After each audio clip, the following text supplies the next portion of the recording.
కార్యకర్తలు ఏదో ఒక రూపంలో ఇక్కడికి వచ్చినారు. కానీ ఉన్మాదంతో ఎట్టి పరిస్థితుల్లో ప్రెస్ మీటో లేకపోతే అక్కడ జరుగుతున్న కార్యక్రమాలని డిస్టర్బ్ చేయాలన్న ఆలోచనతోనే వ్యవహరించే పరిస్థితులు ఈరోజు వచ్చినాయి. దీన్ని మనం ఏ రకంగా ఎదుర్కోవాలనో మీరు చెప్పాలి. ఈరోజు సమాజంలో కొత్తగా వచ్చిన సమస్య ఇది. రాజకీయ పార్టీలు పెట్టుకున్న పత్రిక యొక్క పాత్రికేయులు అందరన్నీ నన్ను అందులో కొందరు ఏ వర్గంలో అయినా కొందరు చేసే పనే అందరికీ అంటుకుంటుంది.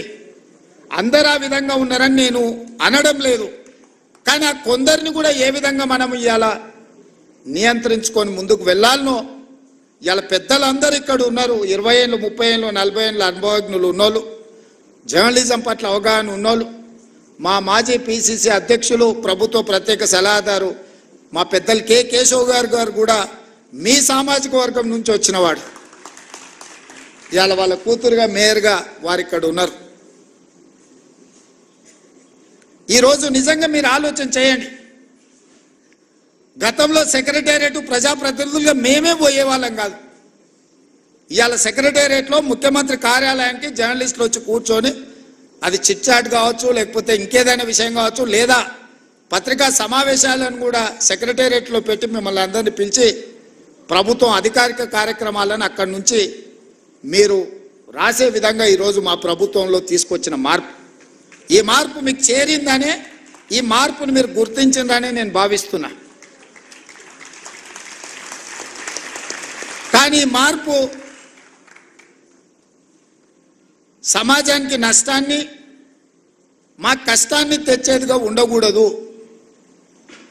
కొన్ని రాజకీయ పార్టీలకు సంబంధించిన పాత్రికేయ మిత్రులు, కొంతమంది మంత్రుల కార్యాలయాలు లేకపోతే ఇతర దగ్గర ఒకేసారిగా చాలా మంది వచ్చి అక్కడ కూర్చొని అక్కడ ఉన్న జరగని వాటిని జరిగినట్టుగానో లేకపోతే జరిగితే బాగుంటుందని కొంతమందిని పాసులు ఇచ్చి తీసుకొచ్చి లోపలికి తీసుకొచ్చి అనవసరమైన రాద్ధాంతాలను సృష్టించే ప్రయత్నాలు చేస్తున్నారు.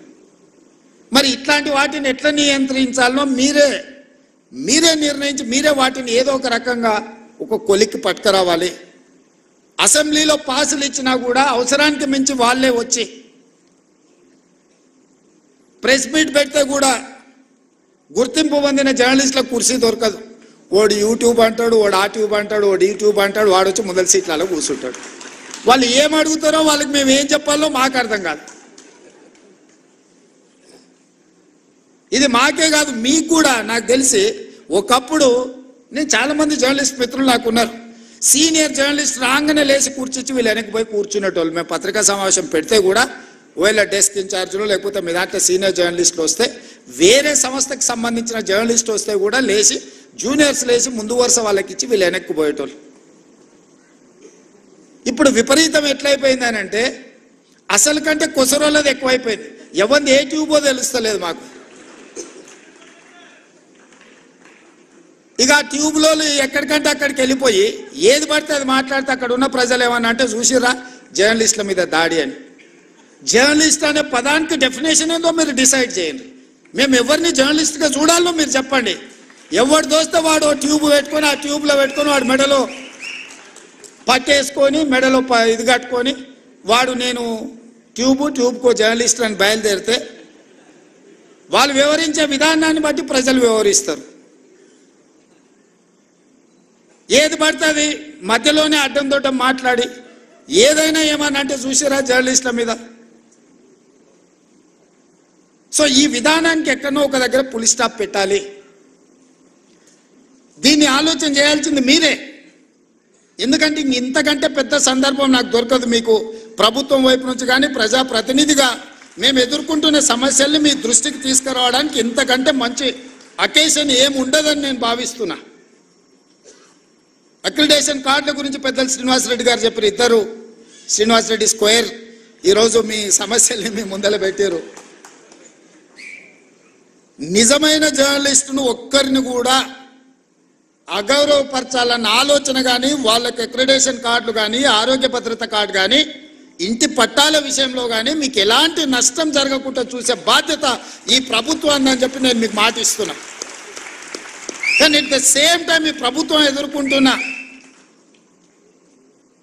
అనవసరమైన రాద్ధాంతాలను నియంత్రించాల్సిన బాధ్యత మీ మీద ఉన్నది. మీరు డిఫైన్ చేయండి ఎవరిని జర్నలిస్ట్గా మేము గుర్తించాలి, ఆ జర్నలిస్ట్కు ఉన్న ఎథికల్ లైన్ ఏంది, ఏ హద్దు దాటకుండా జర్నలిస్టు ఉండాలి, ఆ జర్నలిస్టు హద్దు దాటి వివరించినప్పుడు ఎదురుగున్నోడికి క్షణికావేశానికి లోనైనప్పుడు జరిగే పరిస్థితులు ఎట్లా ఉంటాయి, వీటన్నిటిని కూడా మనము ఆలోచన చేసి ఒక పరిష్కారం చూపించుకోవాల్సిన బాధ్యత మన మీద ఉన్నది. నేను ఇంకొక మాట కూడా చెప్పదలుచుకున్నా. ఈరోజు సిద్ధాంతాలు రాసుకోవాల్సిన పత్రికలు ఇష్టారాజ్యంగా అసలు ఏ భాష వాడాలనో జర్నలిస్టులకు కూడా కొన్ని నిబంధనలు ఉన్నాయి కదా. అసెంబ్లీలో మేము ఏదైనా మాట్లాడితే రికార్డుల నుంచి తొలగించడమనో లేకపోతే ఈ భాషకు పద్ధతి లేదనో మనం పార్లమెంటరీ వ్యవస్థలో మనం అనుకుంటున్నాం కదా. మరి పత్రికలకు జర్నలిస్టులకు ఏ భాష రాయాలా, ఎలాంటి భాష వాడాలి, ఏ పదప్రయోగం, హోదాని బట్టి రేవంత్ రెడ్డి మీకు నచ్చకపోవచ్చు యాజ్ ఎ ఇండివిజువల్, కానీ Revanth Reddy is Telangana chief minister. Telangana chief minister అనేది ఒక గౌరవప్రదమైన హోదా, ఒక జర్నలిస్ట్ అనేది ఒక గౌరవప్రదమైన హోదా. వ్యక్తితో నీకు నచ్చవచ్చు నచ్చకపోవచ్చు, ఆ హోదా మనమందరు ప్రజలందరూ కలిసి ఇస్తే వచ్చిన హోదా. ఆ హోదాని గౌరవించాల్సిన బాధ్యత ఆ పత్రికలకు కానీ ఆ పత్రిక యజమానుల ముసుగుల్లో ఉన్న రాజకీయ పార్టీ నాయకులకు కానీ ఉండదా? వాళ్ళకి లేనప్పుడు మేమెందుకు పాటించాలా అనేది నా ప్రశ్న. వాళ్ళు ఆ బాధ్యతను మరిచి అసభ్యంగా వ్యవహరించి అసందర్భమైన అంశాలను ప్రస్తావిస్తే న్యాచురల్గా రియాక్షన్ ఉంటుంది. ఆ రియాక్షన్ని మొత్తం జర్నలిస్టులకు మీరు ఆపాదించుకోకండి. దయచేసి వేదిక మీద నుంచి మీడియా మిత్రులకు నా విజ్ఞప్తి ఒక్కటే, ప్రజల కోసం ప్రజల మధ్యలో ఉండి ప్రజా సమస్యల్ని వెలికితీసే జర్నలిస్టులు ఒక వర్గం అయితే, కేవలం రాజకీయ పార్టీ యజమానిని రక్షించడానికి ఆ యజమానికి మొత్తం వ్యవస్థను అప్పచెప్పడానికి ప్రయత్నం చేస్తున్న వాళ్ళు ఇంకొక కోవా. ఈ రెండింటిని మీరు విడదీయండి. ఈ రెండింటిని కలగాపులగం చేయడం ద్వారా నిజమైన జర్నలిస్టుకు నష్టం జరుగుద్ది. ఆ నష్టం జరగకుండా ఉండడానికి అవసరమైన ప్రణాళికలు మీరు సిద్ధం చేయండి అని చెప్పి నా వైపు నుంచి విజ్ఞప్తి. అసెంబ్లీలోకైనా లేకపోతే సెక్రటేరియట్లోకైనా ప్రభుత్వ కార్యాలయాల్లోకైనా మిమ్మల్ని అనుమతించడానికి ఎలాంటి అభ్యంతరం లేదు. దానికి సరైన కార్డు తీసుకోండి, సరైన విధానాన్ని తీసుకొని రండి. నేను మా మంత్రి గారికి సూచన చేస్తున్నా. నెక్స్ట్ స్టెప్ అదే. సెక్రటేరియట్కి ఎవరు రావాలి, ఎవరికి పాసులు ఇవ్వాలి, ఏ పత్రిక సర్క్యులేషన్ బట్టి ఎంతమందికి పాసులు ఇవ్వాలి. మీరు నిబంధన పెట్టుకోకపోతే పేపర్ మీద ఉండే పత్రికోడు కూడా 10 మాకు పాసులు కావాలంటున్నారు, ఒత్తిడి తీసుకొస్తున్నారు. ప్రజలలో ఉండే పత్రికలకు పేపర్ మీద ఉండే పత్రికలకు ఉన్న తేడాను కూడా మీరే డిఫైన్ చేసుకోండి. అసెంబ్లీకి కూడా ఎంత సీనియర్ వాళ్ళు. పార్లమెంట్లో నేను అప్పుడు ఎంపీని కాదు కానీ ఎమ్మెల్సీగా ఎమ్మెల్యేగా పార్లమెంట్కి పోయినప్పుడు సీనియర్ జర్నలిస్టులు మన తెలుగు వాళ్ళు కూడా సెంట్రల్ హాల్కి వచ్చేది. సెంట్రల్ హాల్లో ఎమ్మెల్యేలు కూడా అనుమతి తీసుకోవాలంటే సపరేట్ పాస్ తీసుకొని పోవాల్సి వచ్చేది. ఎంపీలు ఎక్స్ఎంపీలు వాళ్ళకి మాత్రమే సెంట్రల్ మినిస్టర్స్కి అనుమతి ఉండే, స్టేట్ మినిస్టర్స్ కూడా పాస్ తీసుకొని పోవాలి. కానీ జర్నలిస్టులకు పర్మనెంట్ పాస్ ఉండేది సెంట్రల్ హాల్లో. నేను ఒకసారి అనుకున్న ఒక జర్నలిస్ట్కు పాస్ ఇచ్చిన మాకెందుకు ఇయ్యారా అని. అంటే వాళ్ళు 20-25 ఇయర్స్ వాళ్ళు ఈ ప్రొఫెషన్లో ఉండరు, వాళ్ళు దీన్ని అగౌరవపరచరు, వాళ్ళు ఒక గౌరవప్రదంగా దీన్ని కాపాడతారు కాబట్టి వాళ్ళకి సెంట్రల్ హాల్కి అనుమతి ఇచ్చిందని ఆ రోజు చెప్పారు. అంటే జర్నలిస్టులకు పార్లమెంటరీ పార్టీ వ్యవస్థలో ఎంత ప్రాధాన్యత ఉండే దీన్ని బట్టి మీరు అర్థం చేసుకోండి. ఇవాళ అసెంబ్లీలో కానీ సెక్రటేరియట్లో కానీ ముఖ్యమంత్రి కార్యాలయంలో కూడా మిమ్మల్ని నియంత్రించాల్సిన అవసరం లేదు. మీరు ఆ సీనియారిటీని, ఆ ఎక్స్పీరియన్స్ను, ఆ పత్రికకున్న ప్రాధాన్యతను మీరు డిఫైన్ చేసుకోండి. చేసుకున్నప్పుడు మీరు వాకిన్ ముఖ్యమంత్రిని కలవడానికైనా, వాకిన్ ఎనీ అదర్ మినిస్టర్ని కలవడానికైనా అనుమతించడానికి మాకు ఎలాంటి అభ్యంతరం లేదు. On record of the record అనుకున్నప్పుడు మనం కొన్ని పాత్రికా మిత్రులతో జనరల్ చిట్ చాట్ చేస్తాం. వాళ్ళు కొన్ని అవి ప్రస్తావించరు, అంటే డిఫర్ అయినా కూడా ప్రస్తావించరు. మనం ఆఫ్ ద రికార్డ్ అని ఏదైనా వాళ్ళతో షేర్ చేసుకుంటే జస్ట్ పరిస్థితులు మనం చర్చించుకున్నాం. నిజంగా ఆ జర్నలిస్టు ఒకవేళ ఇక్కడి నుంచి ఇంకొక దగ్గరికి మారినా పాతకాలం వాళ్ళు దాన్ని ఆ లైన్ పెట్టుకునేటోళ్ళు, ఆ థిన్ లైన్తోని వ్యవహారం చేసేవాళ్ళు. ఇప్పుడు అట్లా లేకుండా పోయింది. అనకున్నా అన్నరాను లేకపోతే ఏదైనా జనరల్ చిట్ చాట్కి వస్తే నాకు ఒక బ్యాడ్ ఎక్స్పీరియన్స్ ఉంది. జనరల్ చిట్చాట్ ఎప్పుడు గాంధీ భవన్లో వేస్తే ఎవరో జర్నలిస్టులే ఉన్నారు అందరు, మరి అది రికార్డ్ చేసుకొని బయటికి పోయారు అనెతికల్గా. మనం ఊరికే కూర్చున్నప్పుడు యథాలాపంగా మాట్లాడుతుంటాం మనం, అంటే భాషలో కానీ లేకపోతే భావంలో కానీ పెద్ద అటెన్షన్ రాజేమో, అంతా మనమే ఫ్రెండ్స్ లాగా ఏదో నవ్వు. అది రికార్డ్ చేసుకెళ్ళి ఇవ్వడం అనేది అదేమన్నా భావ్యమా? దాంతోనే మీ ఎవరితోనైనా ఏమైనా మాట్లాడాలంటే ఉన్నంతసేపు జాగ్రత్తగా ఉండాల్సిన పరిస్థితి అట్లాంటి దాంట్లో వచ్చింది. మాకేం వేరే మిమ్మల్ని ఏదో దూరం పెట్టాలనో మీతో మాట్లాడొద్దని కాదు. ఎవరిని అకౌంటబుల్ ఫిక్స్ చేస్తాం నాకు తెలిసి ఎవరో కూడా, కానీ వాళ్ళని అన్నం అనుకో అది ఇంకొక చర్చకు దారితీస్తుంది. సో ఇట్లాంటివి అన్నిటిలో కూడా ఈరోజు సీనియర్స్ అందరు ఉన్నారు, సీనియర్స్ సిన్సియర్స్ కావాల్సిన వాళ్ళు అందరు ఉన్నారు. మీరు ఒక లైన్ పెట్టుకోండి. మీ ఆరోగ్య భద్రత కార్డు, మన ఢిల్లీ పోయినప్పుడు ఢిల్లీ హాస్పిటల్స్లో మేమేమో కార్డు అక్కడ ఉంది, మేమేమో ఢిల్లీలో ఉన్నాం, మాకు ఢిల్లీలో ఏదన్నా హెల్త్ ఇష్యూ వస్తే హాస్పిటల్కి పోలేకపోతున్నాం అన్నారు. ఇమ్మీడియట్గా రెసిడెంట్ కమిషనర్ పిలిచి ఢిల్లీ హాస్పిటల్లో కూడా వాళ్ళకి ఏం కావాలనో చేయండి, ఒకవేళ అక్కడ కాకపోతే సీఎం రిలీఫ్ ఫండ్ కానీ ఏం కావాలంటే వాళ్ళకి చేయాలని చెప్పేసి వచ్చినాం. ఎందుకంటే మీ మేనేజ్మెంట్ ఇక్కడ ఉంది, మీ మేనేజ్మెంట్ తరఫున వాళ్ళు ఢిల్లీలో పనిచేస్తున్నారు. ఢిల్లీలో చిన్న చిన్న ఆరోగ్య సమస్యలు హైదరాబాద్కి వచ్చి ట్రీట్మెంట్ చేయించుకుంటే అంతకంటే ఎక్కువ ఖర్చు అవుతుంది. అందుకోసం ఢిల్లీలో ఉండే అపోలోలో వాళ్ళకి ఏ విధంగా వైద్యాన్ని అందించాలో మాట్లాడి ఢిల్లీ అపోలోలో వాళ్ళకి ట్రీట్మెంట్ చేయడానికి అవసరమైన చర్యలు తీసుకోండి అని రెసిడెంట్ కమిషనర్ చెప్పొచ్చినండి. వాళ్ళు ఎప్పుడు ఏ ఇష్యూ వచ్చినా వాళ్ళని అడ్రస్ చేయండి, వాళ్ళకి కావాల్సిన సమస్యను పరిష్కరించండి. తెలంగాణ భవన్కి వస్తే వాళ్ళకి కూర్చోవడానికి కానీ మంచి చెడ్డకు ఒక మంచి ప్రాపర్ వాళ్ళకి ఇది ఇవ్వండి అని చెప్పి రెసిడెంట్ కమిషనర్ చెప్పొచ్చు. నేను ఇక్కడున్న కమిషనర్ కూడా మీ సమస్యలు మా పెద్దలు మిత్రుడు శ్రీనివాసరెడ్డి గారికి నేను సూచన చేస్తున్నా. వీళ్ళ అక్రిడేషన్ కార్డులు కానీ భద్రత హెల్త్ ఇష్యూలో కానీ ఇట్లాంటి ఇష్యూస్ ఏమున్నా శాశ్వత పరిష్కారం ఒక గైడ్ లైన్స్ పెద్దలు శ్రీనివాసరెడ్డి గారు చెప్పినట్టు చిన్న పత్రికలు, మధ్య తరహా పత్రికలు, పెద్ద పత్రికలు వీటిని ఏ విధంగా డిఫైన్ చేయాలి, government of India guidelines ఏంది, election commission of India guidelines ఏంది, పత్రికలు అంటే ఏంది, పొలిటికల్ పార్టీ ఓన్డ్ జర్నలిజం ఏంది, ఆ పత్రికలు ఏంది అనే దాంట్లో కూడా డెఫినేషన్స్ ఉన్నాయి. వాటన్నిటిని క్రోడీకరించి కొత్త విధి విధానాలను తయారు చేయండి. మీరు ఇచ్చిన విధి విధానాల మీద చర్చ చేసి క్యాబినెట్లో అప్రూవల్ ఇచ్చి దానికి చట్టబద్ధత కల్పించే బాధ్యత నాది. ఎందుకంటే కొన్ని పనులు ఆటోమేటిక్గా జరిగిపోవాలి. ఒకసారి ఒక రూల్ ఫ్రేమ్ చేసుకొని గైడ్ లైన్స్ ఫ్రేమ్ చేసుకుంటే ఆ ఫ్రేమ్లోకి వస్తే ఆటోమేటిక్గా పని జరిగేటట్టు. ప్రతిసారి మళ్ళీ రావాలా, అడగాల, ప్రతి వ్యక్తిని నేను ఎగ్జామిన్ చేయాలనేది పరిస్థితి ఎందుకు? ఒక సిస్టమ్ తయారు చేస్తే సిస్టమ్ ఆటోమేటిక్గా దాని ప్రాసెస్లో అది నడవాలి అనేది, వ్యవస్థల్ని రివైవ్ చేయాలనేది నా ఆలోచన. అన్ని శాఖలలో గంటల కొద్దీ ఈరోజు సమీక్షలు చేస్తున్నది.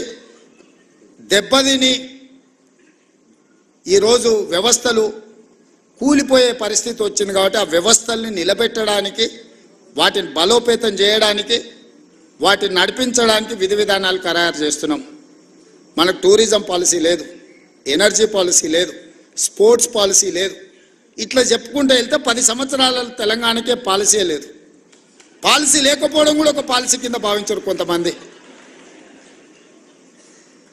అట్లాంటి పరిస్థితి నుంచి ఒకటొకటిగా పరిష్కరించుకుంటూ విధి విధానాలను ఖరారు చేస్తూ మన ఎదురుగా వచ్చిన సమస్యను తాత్కాలికంగా పరిష్కరించడం కాదు, శాశ్వతంగా దానికి విధి విధానాలను రూపొందించండి అని చెప్పి అన్ని శాఖలను సమన్వయం చేసుకుంటూ ఈరోజు ముందుకు వెళ్తున్నాము. అనుకున్నంత ఆశామాసి కాదు ఈ ప్రభుత్వ వ్యవహారంలో బండి నడపడం. మీకు తెలియంది కాదు, మీరు అందరు కూడా చూసినారు. దానికి ఒకసారి ఎనుకో ముందో అవుతుంది. కొంతమంది అధికారులకు విధానం 10 సంవత్సరాలు ఒక సిస్టంలో పనిచేస్తే ఓవర్ నైట్ ఆ సిస్టమ్ అంతా మార్చాలనుకుంటే కూడా కొన్నిసార్లు వాళ్ళకి అర్థం కాదు కదా, అర్థం కావడానికి కూడా కొంత సమయం పడుతుంది. వాళ్ళు అనుకుంటారు 10 నెలలు అయితే వారే అవుతుండొచ్చు అని కూడా ఎదురు చూస్తుంటారు కొంతమంది. ఎందుకు అని అంటే ఆ 10 ఏళ్ళు అట్లా చూసినాం, సార్ ఏదో కొత్తలో ఊపులో ఉన్నట్టున్నాడు కానీ సార్కి కూడా తత్వం బోధపడుతుందో 10 నెలలు అయితే అనుకునేటోళ్ళు కూడా ఉంటారు. అట్లాంటివి ఏముండవు మిత్రులారా. మేము మీలో ఒకరమే. మీ సమస్యలను పరిష్కరించే బాధ్యత మాది. అదేవిధంగా ఇంకొక మాట చివరగా నేను ఒక మాట చెప్పదలుచుకున్న, సార్ అన్నీ చెప్పింది కానీ మేము అడిగింది కానీ మేము కోరుకుంటున్న చెప్తలేడని అనుకుంటున్నారు. మా సీనియర్ నేను ప్రెస్ అకాడమీ దగ్గర ట్రైనింగ్ పెట్టాలన్నా, క్లాసులు పెట్టాలన్నా, ఏదన్నా చేయాలన్నా చిల్లి గవ్వ చేతిలో లేదు. ఈ నుంచి పోతే మళ్ళీ పాత రోజులే అన్నట్టుగా ఉంది అని మా సీనియర్ మనసులో ఉంది. అందుకే ప్రెస్ అకాడమీ దగ్గర ఒక 10 కోట్ల రూపాయలు మీ దగ్గర పెట్టుకోండి. మీకు కావాల్సిన ట్రైనింగ్ కానీ, ఫిలాసఫీ కానీ, ఐడియాలజీని కానీ, నేను మీ ఐడియాలజీ ఉన్న వాళ్ళని మారమని నేను చెప్పడం లేదు. నా జాబ్ అది కాదు. మీ లైక్లు డిస్లైక్లు ఇండివిజువల్గా ఒక రకం, మనం ఉన్న కుర్చీలో ఉండే బాధ్యత ఇంకొక రకము, మన యజమానులకు ఒక ఆలోచన ఉంటుంది. ఇవన్నీ సమన్వయం చేసుకునే బాధ్యత మీదే. కాబట్టి మీకు సంబంధించిన ప్రెస్ అకాడమీ రిలేటెడ్లో ఒక 10 కోట్ల రూపాయలు స్పెషల్ డెవలప్మెంట్ ఫండ్ ముఖ్యమంత్రి విచక్షణ అధికారంతో ఉండే దాని నుంచి ఒక 10 కోట్ల రూపాయలు కేటాయించే బాధ్యత తీసుకుంటా. అదేవిధంగా ఈ 1100 మందికి ఇచ్చారు కానీ ఇంకా 2000 3000 జర్నలిస్టులు ఉన్నారు. మా వాళ్ళు అప్పుడప్పుడు కలిసినప్పుడు, సార్ రాష్ట్ర విభజన అయింది, అటుపక్క పోయిన వాళ్ళకు కూడా ఇటుపక్క ప్లాట్లు వచ్చినాయి, మొత్తం ఇటుపక్క ఉన్న వాళ్ళకు రాలేదని కూడా మా మిత్రులు అప్పుడప్పుడు నా చెవిలో చెప్తుంటారు.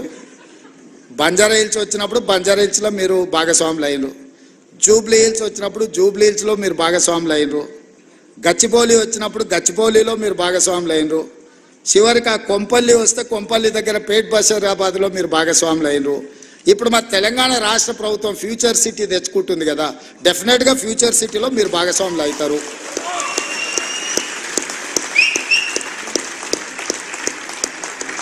ఎవరైతే రాదేమో అనే బాధలో కానీ ఆందోళనలో కానీ ఉన్నవాళ్ళు ఎవరు బాధపడకండి, ఆందోళన చెందకండి. అర్హులైన వాళ్ళందరినీ కూడా ఫ్యూచర్ సిటీలో భాగస్వాములను చేసే బాధ్యత నాది. మరి ఇప్పుడు ఆ ఫ్యూచర్ సిటీ మీద అయినప్పుడు దాని నిర్మాణానికి కావాల్సిన నిర్మాణ కార్యక్రమాలన్నీ కూడా అది నిర్మించడానికి అవసరమైన కార్యక్రమాన్ని ప్రొఫెషనల్ స్కీమ్స్ కూడా మీరే తీసుకెళ్ళాలి. ఎందుకంటే అది ఎంత ప్రమోట్ అయితే మీకు కూడా ఎంతో కొంత అందులో స్టేక్ హోల్డర్స్ అవుతారు. ఇప్పుడు ఇంతకుముందే మా సీనియర్ అన్నాడు, లక్షాధికారులు కాదు ఇప్పుడు ఇచ్చేది కోటీశ్వరులు అని చేసిందని. రేపు పొద్దుగాల అక్కడ కూడా మీరు కోటీశ్వరులు కావాలంటే ఆ ప్రాంతం కూడా అభివృద్ధి చెందాలి. 4th సిటీ చాలాసార్లు చెప్పినా మళ్ళొకసారి చెప్పదలుచుకున్నాను, ఎందుకంటే పదే చెప్పడం ద్వారా అయినా ప్రజలకు చేరుతుందని. కులీ కుతుబ్ షాహీలు నిజాం హైదరాబాద్ నగరాన్ని నిర్మించింది, అది మొదటి నగరం. నిజాం అండ్ బ్రిటిషర్స్ కలిసి సికింద్రాబాద్ నగరాన్ని నిర్మించింది, అది 2వ నగరం. చంద్రబాబు నాయుడు రాజశేఖర్ రెడ్డి కలిసి సైబరాబాద్ నిర్మించారు, అది 3వ నగరం. ఇప్పుడు మనందరం కలిసి 4వ నగరం 4th city, that is called future city, అది మనందరం కలిసి నిర్మిద్దాం. మీరందరూ భాగస్వాములు అందులో. మీ అందరి తరఫున ప్రతినిధిగా నేను పనిచేస్తా. మనకు 4వ నగరం అవసరం ఉంది. భవిష్యత్ అవసరాలను దృష్టిలో పెట్టుకుని ఆ ఫ్యూచర్ సిటీలో అన్నీ ఉండే విధంగా, అన్నిట్లలో 4th ఎస్టేట్ అయిన జర్నలిస్టు లేకపోతే అది ఇన్కంప్లీట్ అవుతుంది. డెఫినెట్గా మిమ్మల్ని అందరిని కూడా అక్కడికి తీసుకెళ్లే బాధ్యత నాది. దాన్ని అద్భుతమైన నగరానికి ప్రపంచంలోనే పోటీ పడే నగరంగా తీర్చిదిద్దాల్సిన బాధ్యత మీది. మనం అందరం అనుకుంటే 4th సిటీని ఫ్యూచర్ సిటీని నిర్మించుకోవడం పెద్ద విషయం కాదు. 100% దాన్ని అద్భుతమైన నగరంగా నిర్మించుకుందాం. ఆ అద్భుతమైన నగరంలో మనం అందరం భాగస్వాములం అవుదాం. ఎవరెవరైతే రాని వాళ్ళు లేకపోతే మిగతా ఇష్యూస్ ఉన్నాయో, మా పొన్నం ప్రభాకర్ గారు పక్క నుంచి చిట్టి పంపిస్తున్నాడు, రూరల్ ఉన్న వాళ్ళకి, మండల స్థాయిలో ఉన్న వాళ్ళకు కూడా, డిస్టిక్ లెవెల్లో ఉన్న వాళ్ళకు కూడా చేయాలి అని. తప్పకుండా వాళ్ళకు కూడా చాలా వరకు ఇచ్చిండ్రు. ఇంకా ఇయ్యని వాళ్ళు ఏదైనా ఉంటే కూడా జిల్లాల నుంచి కూడా సమాచారం తెప్పించుకుంటాం. వాళ్ళందరినీ కూడా గౌరవప్రదంగా మీ వృత్తిలో జర్నలిస్ట్ అని మీరు గౌరవంగా చెప్పుకునే విధంగా మీ అవసరాలను మీ సమస్యల్ని పరిష్కరించడానికి ఈ ప్రభుత్వం పనిచేస్తుంది. చివరగా నా విజ్ఞప్తి ఒక్కటే, రాజకీయ నాయకులు పాత్రికేయ మిత్రులు ఒకరినొకరిని గౌరవించుకున్నప్పుడు ఈ సమాజం మనల్ని గౌరవిస్తుంది. మేము మిమ్మల్ని కించపరిచినా మీరు మమ్మల్ని కించపరిచినట్టు రాతలు రాసిన ఇది ఇరుపక్షాలకు నష్టము. మా వృత్తి ధర్మాన్ని మేము నెరవేరుస్తాం, మీ వృత్తి ధర్మాన్ని మీరు నెరవేర్చండి. తప్పకుండా మళ్ళీ మీ సమస్యల పరిష్కారం కోసం అదేవిధంగా ఒక కమిటీని ఏర్పాటు చేసి తర్వాత డీటెయిల్గా డిస్కషన్ చేయడానికి మా మిత్రుడు శ్రీనివాసరెడ్డి గారికి బాధ్యతలన్నీ అప్పచెప్తున్నా. వారితో కూర్చొని మాట్లాడుకొని ఈ శ్రీనివాసరెడ్డి గారి సహకారంతో, ఆ శ్రీనివాసరెడ్డి గారి నిర్ణయాలతోని మళ్ళీ ఫైల్ తీసుకొని రాండి. తప్పకుండా మీ అందరికీ మంచి జరుగుతుందని తెలియజేస్తూ మీ అందరి దగ్గర సెలవు తీసుకుంటున్నాను.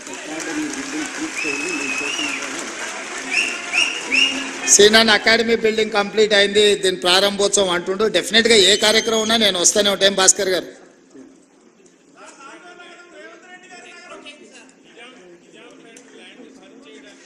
డెఫినెట్గా వంశీ చెప్పింది నాకు గుర్తుంది. అంచనా తెచ్చుకున్నాక దాన్ని ఏం చేయాలనో చెప్తా. రెండు ఏదున్నా మీకు ఇచ్చిన భూమితో పాటు మీకు చేయగలిగిన సాయం ఇట్లా మీరు మీ గురించి చెప్తారు. మీతో పాటు నేను కూడా హౌసింగ్ సొసైటీలో సభ్యుని, మా ఇంట్లో వస్తే అంటున్నారు వాళ్ళకి పట్టాలు ఇచ్చినాక నీళ్లు పట్టా ఎప్పుడు వస్తుంది అని. ఎమ్మెల్సీగా నేను కూడా 10 లక్షలు కట్టినా, నేను కూడా అందులో సభ్యుని. నా ఇంటి పట్టా రాలా, కానీ మీ ఇంటి పట్టా క్లియర్ చేసినాము. కాబట్టి తప్పకుండా మీరు తీసుకొచ్చిన సమస్యలు మా అధికారులు రాసుకున్నారు. వాటిని దృష్టిలో పెట్టుకొని తప్పకుండా వాటిని పరిష్కరించడానికి ముందుకెళ్తామని తెలియజేస్తూ సెలవు తీసుకుంటున్నా. ధన్యవాదాలు మిత్రులారా. గౌరవనీయులైన ముఖ్యమంత్రి గారికి, media academy chairman Srinivas Reddy గారు, కమిషనర్ ఐఎన్పిఆర్ హనుమంతరావు గారు, ఆనరబుల్ సీఎం గారికి, ఆనరబుల్ ఐఎన్పిఆర్ మినిస్టర్ గారు, ఐఎన్పిఆర్ డిపార్ట్మెంట్ తరఫున ఐఎన్పిఆర్ మినిస్టర్ గారు సన్మానం చేస్తున్నారు. రెవెన్యూ ఐఎన్పిఆర్, అలాగే పొన్నం ప్రభాకర్ గారు, ఇంకా పెద్దలందరికీ ఆత్మీయ సన్మానం. 4th సిటీ అన్నారు ఆనరబుల్ సీఎం. ప్రజాస్వామ్యంలో 4th ఎస్టేట్, పటిష్టమైన 4వ స్తంభం మీడియా. అలాంటి మీడియాకు 4th అంటే మరి భవిష్యత్తు, అలాంటి భవిష్యత్తు గురించి చెప్పారు. అలాగే ఆనరబుల్ సీఎం ఒక అద్భుతమైన సందేశం తన ఈ సుదీర్ఘ ఉపన్యాసంలో చెప్పింది. Win win situation. ప్రజాస్వామ్యంలో ప్రజలు గెలవాలి, ప్రభుత్వం గెలవాలి. అలాంటి ప్రజలకు ప్రభుత్వానికి అనుసంధానంగా ఉన్న మీడియా గెలవాలని సందేశం అందించిన ఆనరబుల్ సీఎం గారిని ఇప్పుడు కిరణ్ కుమార్ గారు, రవికాంత్ రెడ్డి గారు, వంశీ శ్రీనివాస్ గారు, రమణారావు గారు, అశోక్ రెడ్డి గారు, చిత్ర గారు హౌసింగ్ సొసైటీ తరఫున వారికి ఇప్పుడు honourable CM is requested to sir రండి. ఇప్పుడు Jawaharlal Nehru journalist housing society బాధ్యులు ప్రెసిడెంట్ కిరణ్ కుమార్ గారు, వైస్ ప్రెసిడెంట్ రవికాంత్ రెడ్డి గారు, చీఫ్ ఎగ్జిక్యూటివ్ వంశీ శ్రీనివాస్ గారు, డైరెక్టర్స్ పివి రమణారావు గారు, కె అశోక్ రెడ్డి గారు, ఆర్టిస్ట్ చిత్ర గారు.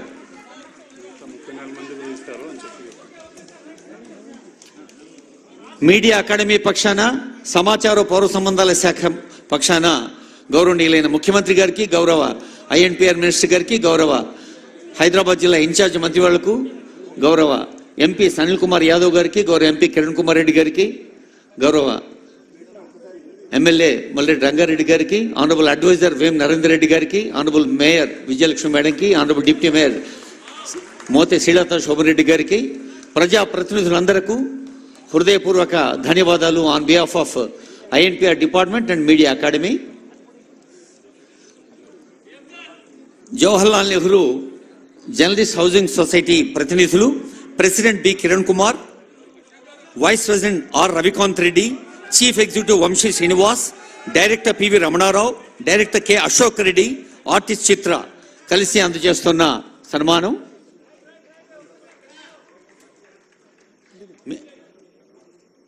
మిగతా 34 మంది కూడా ఈ వేదికపైన ఇవ్వడం జరుగుతుంది. I request you to wait please.